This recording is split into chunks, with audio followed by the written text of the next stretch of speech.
Dear viewers, this is Sham Q, your trusted guide through the gripping corridors of high-stakes television. And today, we're diving deep into one of the most unexpectedly thrilling political dramas in recent TV history, Designated Survivor, Season 1. Airing in 2016 on ABC and later adopted by Netflix, this American series is a political thriller with a razor-sharp edge, created by David Guggenheim. It spans 3 seasons, but today we're focusing solely on the whirlwind that is Season 1. With an impressive IMDb rating of 7.5 out of 10 and a strong following from fans of political intrigue and suspense, this show emerges from the US with global appeal. From its very first episode, the show establishes a pulse-pounding tension, one that doesn't let go. And as someone who's not only watched the entire season but lived through every twist and turn, I can tell you, Designated Survivor delivers something rare, a scenario that feels chillingly possible. As a lifelong fan of political thrillers and suspense-driven dramas, I approached this series with cautious curiosity. What I got, however, was a suspense-ridden journey into leadership, loyalty, trust, and betrayal, all framed by one terrifying premise. What if the entire government collapsed in a single night? And what if the one person left to lead was the least likely one of them all? Dear viewers, if you enjoyed this video, we kindly invite you to subscribe to our channel, like and share this video, and leave your thoughts in the comments below. Your support plays a crucial role in helping us continue to create better, more compelling content for you. Please make sure to watch the video until the end. Every view, every comment, and every share truly makes a difference. Thank you for watching, and we look forward to seeing you in our next video. The premise is a shocker. During the State of the Union address, a devastating explosion destroys the U.S. Capitol, killing the president and almost everyone in the government. Tom Kirkman, played by Kiefer Sutherland, is the designated survivor, the one cabinet member kept safely away, and suddenly he's sworn in as President of the United States. He's an ordinary, decent man thrust into the most extraordinary circumstance. In an instant, a reluctant leader is born, and Season 1 follows his turbulent baptism by fire. The stage is set for a tense political drama filled with uncertainty, and I could hardly wait to see if this everyman could rise to the challenge. Suddenly, finding himself in the Oval Office, President Tom Kirkman has to lead a shattered nation from day one, truly a trial by fire. The days immediately after the Capitol bombing are portrayed in dramatic fashion. The country is in chaos, and Tom must make snap decisions to prevent further disaster. In one tense scene, military leaders press him to retaliate against whomever they suspect caused the attack. I was on the edge of my seat as a battle-hardened general openly questions Tom's authority. Would this soft-spoken academic-turned-president flinch, or would he find the resolve to take control? That uncertainty had me holding my breath. Kirkman's challenges aren't just abroad, but also at home. A state governor outright refuses to acknowledge Tom's legitimacy as commander-in-chief, creating a constitutional showdown right out of the gate. Tom is simultaneously dealing with a rebellious official and the threat of war. That's the kind of pressure he's under. Through these early episodes, we see him struggle to keep the government functional and the public calm. Every choice he makes is under a microscope. The show does an excellent job conveying the massive responsibility on his shoulders. This trial by fire for the new president sets a suspenseful tone, showing us that nothing will come easy for Kirkman as he tries to steer the nation out of turmoil.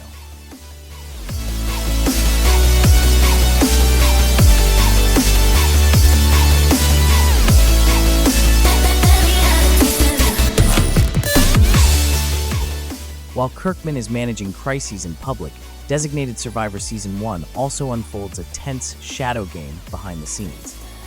FBI agent Hannah Wells, Maggie Q, emerges as a determined investigator who suspects the Capitol attack wasn't as clear-cut as it seemed.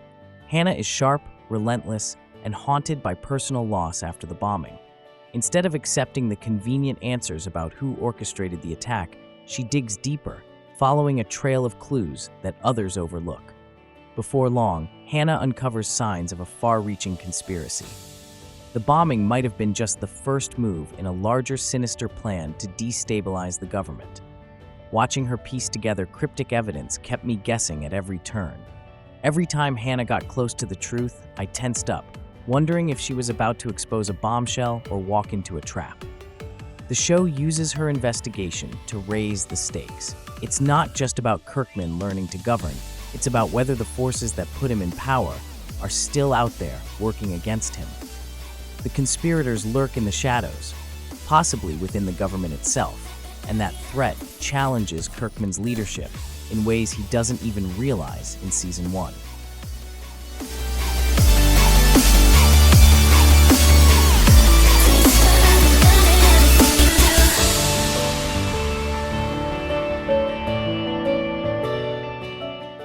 Amid all the political intrigue and national crises, Designated Survivor never lets us forget that Tom Kirkman is also a husband and father, a human being under unimaginable strain.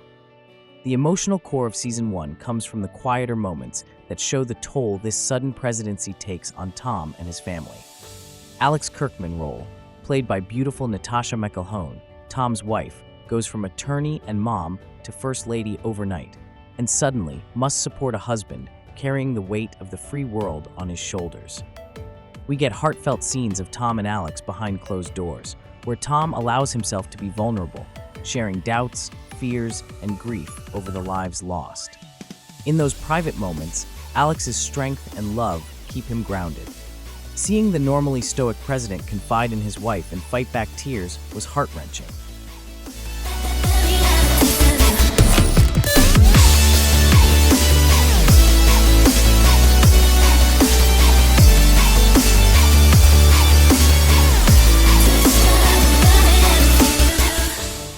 One of the best parts of Season 1 is seeing the evolution of Kirkman's core team, especially Emily Rhodes and Aaron Shore. These two are the president's closest aides, but they couldn't be more different. Emily Rhodes, Italia Ricci, is Kirkman's right hand and moral compass. She's been with Tom since his days as a low-level cabinet secretary, and her loyalty is unwavering. Emily is young but extremely capable, always finding clever ways to resolve political impasses and protect President Kirkman. I loved watching her grow from a supportive assistant into a formidable White House operator with her integrity intact. Aaron Shore, Adam Canto, Kirkman's initial chief of staff, is just as capable but far more politically savvy and ambitious. His Washington insider knowledge is invaluable to the new president. Aaron provides a pragmatic, sometimes ruthless counterpoint to Emily's idealism. His dedication is real, but so is his drive to climb the ladder. The show keeps you guessing about his motives, and I often wasn't sure if I could trust him. Together, Emily and Aaron represent the tug-of-war between doing what's right and doing what's politically smart, and they show the immense pressure of trying to hold the West Wing together under Kirkman's unconventional leadership.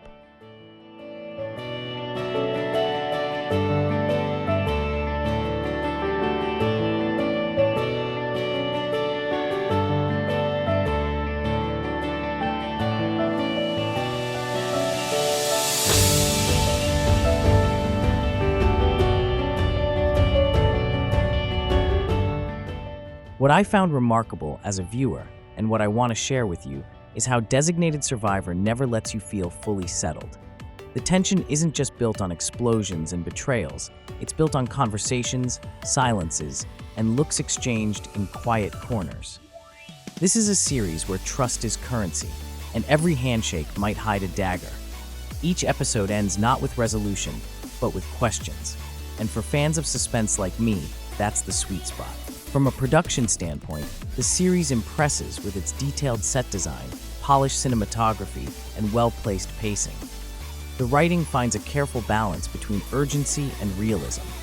And while the premise may seem far-fetched at first glance, the show's commitment to emotional authenticity keeps it grounded. The world it builds is one you feel could exist. That's part of its brilliance. It doesn't stretch reality beyond breaking. It tests its limits. It's a mirror reflecting what might happen if the fragile layers of democracy were torn away in one night. And what lies underneath? That's what the show is really about. As someone who devours political thrillers with the same intensity, most reserved for midnight snacks, I found Designated Survivor Season 1 to be a dangerously addictive ride. It doesn't just feed your appetite for suspense, it starves you between each episode, making the wait feel like a calculated strategy. Few shows manage to blend political drama and emotional weight without losing steam. This one keeps its flame burning slow, bright, and right under your skin. What struck me most was the show's emotional restraint, the way it doesn't overplay its hand, letting silence, hesitation, and ambiguity carry the weight. It's a show about control, losing it, faking it, regaining it. And watching Kirkman navigate that volatile terrain was as compelling as any gunfight. I found myself rooting for him, even when I wasn't sure he'd make it. And maybe that's the point. Maybe survival isn't about certainty, but persistence. As a TV critic and viewer, I'd personally rate Designated Survivor Season 1 a solid 85 out of 100.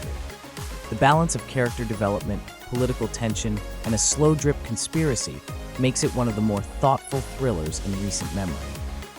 It's not perfect. There are moments where subplot density threatens the pacing, but its ambition and delivery are hard to ignore.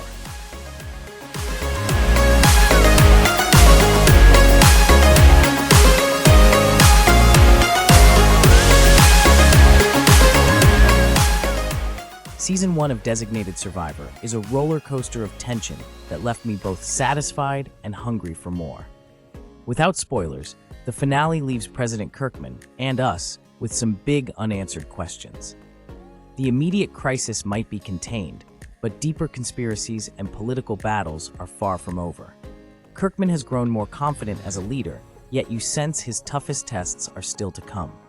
The story doesn't wrap up neatly, and it sets the stage for even greater challenges ahead. It also raises a central question. Can a good, honest person survive in the cutthroat world of politics without compromising their values? Season 1 offers a hopeful yet cautious perspective on that. Kirkman held the country together by a thread, but will it hold? Now I want to ask, what would you do if you were in Tom Kirkman's shoes, suddenly leading your country in a moment of crisis? Could you handle the pressure and make the tough calls? I'm curious to hear your thoughts. Thank you for joining me for this review, and I can't wait to hear your take on Designated Survivor Season 1. Let me know in the comments. Until next time, this is Sham Q, signing off with suspense still in the air.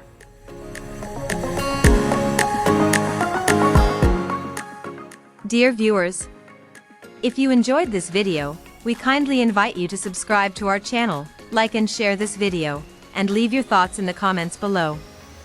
Your support plays a crucial role in helping us continue to create better, more compelling content for you.